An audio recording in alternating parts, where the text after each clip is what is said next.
guys, jumpa lagi dengan Mimin Oyen GG. Mari kita lanjutkan cerita Donghua Dewa Xiaoyan part 23. Ayo langsung aja kita ke alurnya.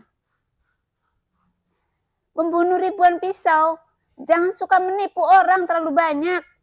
Goyan berteriak keras, tetapi matanya yang besar sedih dan hampir menangis saat ini. Xiaoyan sudah duduk bersila saat ini. Matanya menatap 3 bola cahaya berwarna darah yang melayang di depannya. Dan di depan mata anjing yang marah, dia bergumam. Kamu bisa pergi kapan saja yang kamu mau. Hah? Benarkah? Keluhan mata anjing itu segera menghilang dan digantikan oleh ekspresi kegembiraan yang tidak tersamar. Tapi kamu harus membantuku menyempurnakan ketiga formasi ini terlebih dahulu. Xiaoyan sedikit mengangguk dan melanjutkannya. Mata anjing itu tidak mengatakan sepatah kata pun.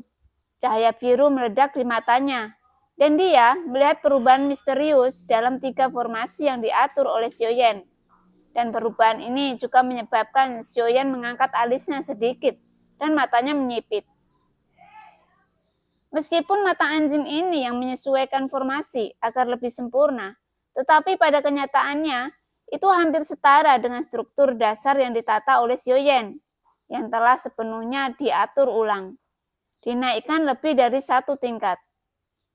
Dan dengan 3 formasi ini, mata anjing hanya membutuhkan kurang dari setengah batang dupa untuk menyempurnakannya. Oke, sudah selesai. Kalau begitu, aku akan mengucapkan selamat tinggal padamu, kata Goyan dan hendak pergi. Tunggu! Xiaoyan tiba-tiba berkata, bunuh 1000 pisau. Kamu tidak bisa menarik kembali kata-katamu. Kamu baru saja berjanji padaku. Jika kamu tidak melepaskanku, aku akan bertarung denganmu. Mata anjing meraung marah. Kapan kamu akan kembali? Xiaoyan tidak marah, tetapi berkata dengan tenang. Aku tidak yakin. Goyan mendengus dan berkata dengan dingin. Rasanya Xiaoyan benar-benar bertele-tele. Oke, kalau begitu kamu bisa tinggal di dunia nyata Xuan Yin ini untuk selamanya. Xiaoyan juga mendengus dingin. Jangan bilang begitu. Paling lama 50 tahun. Kamu harus menungguku. Tempat hantu ini tidak menyenangkan. Aku harus kembali ke Sensi. Goyan segera meminta maaf dan Xiaoyan mengangguk pelan. Ya, jika kamu tidak kembali dalam 50 tahun, aku tidak akan menunggumu. Xiaoyan bergumam dan mengangguk setuju. Goyan meringkukkan bibirnya dan berkata dengan suara rendah, dasar pelit, aku tidak mau menunggu kalau kamu terlambat. Mata anjing tidak membantah, tetapi mata besar menarik diri dan bersiap untuk pergi lagi. Pada saat ini, Xiaoyan tiba-tiba menghentikannya lagi. Orang yang membunuh 1000 pisau, apa yang akan kamu lakukan? Dan tidak ada yang bisa menahanku untuk pergi. Apa ibu mertua atau ibu tidak ada habisnya? Goyan menegur dengan marah.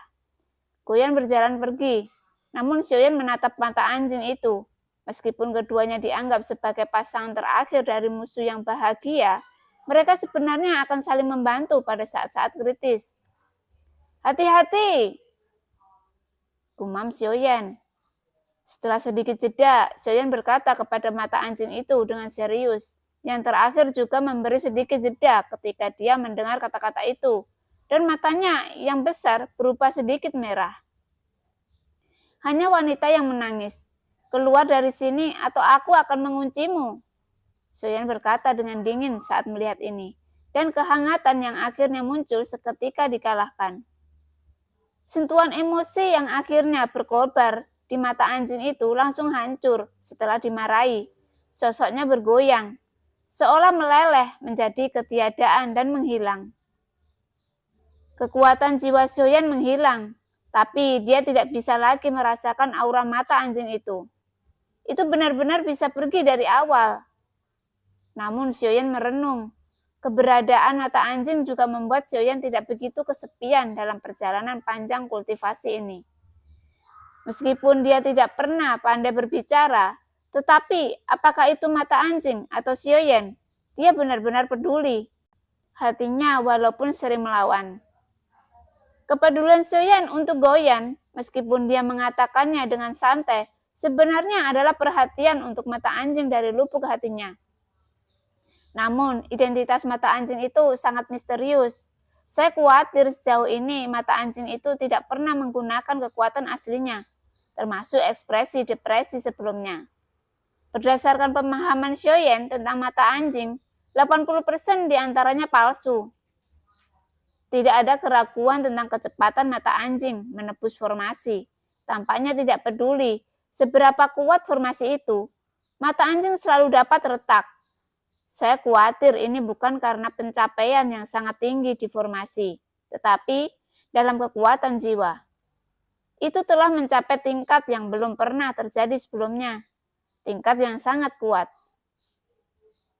Bagaimanapun, keberadaan mata anjing telah memancarkan cahayanya sendiri sejak era ketika Sun Shang dan Xie Xun ada. Dan ketika Sun Shang menyegelnya di matanya, dapat dilihat bahwa Sun Shang sangat mementingkan mata anjing ini. Tapi memang benar, setelah mata anjing itu muncul, itu sangat membantu Xiaoyan dalam berbagai kesulitan.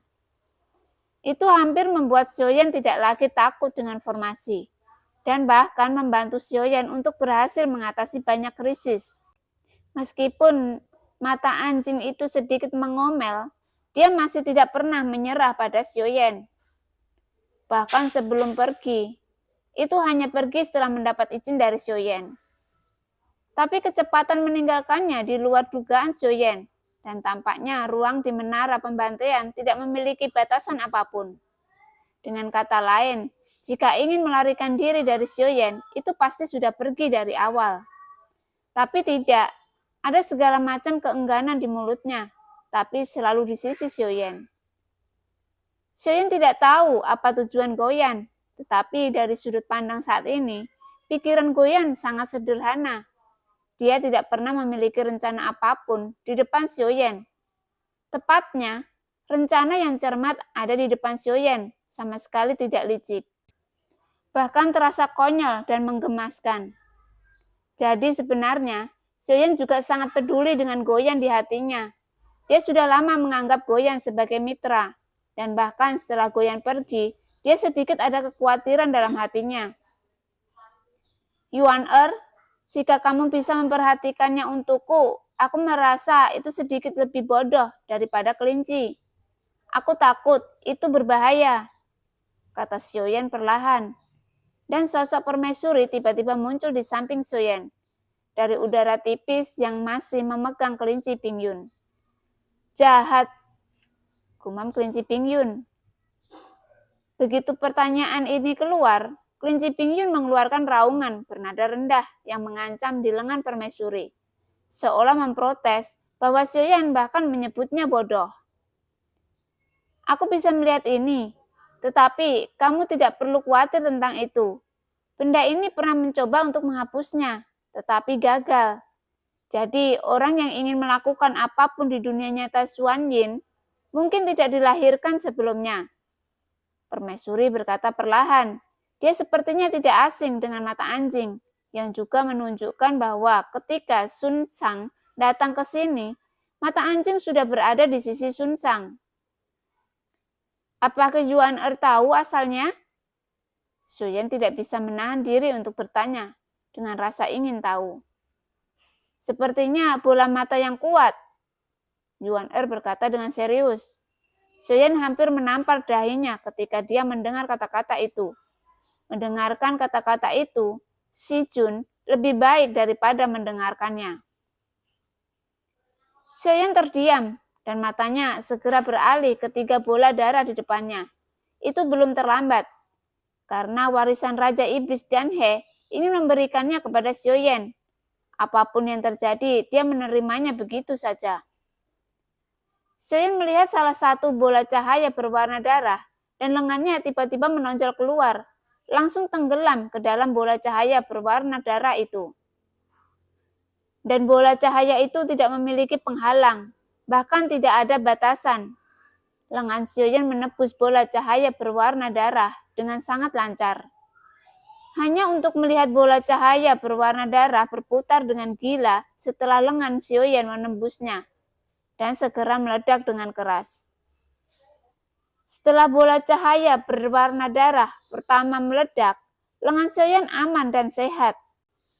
Pada saat ini, liontin batu giok merah muncul di telapak tangan Xiaoyan, tetapi tampaknya tidak lengkap. Itu hanya setengah dari liontin batu giok.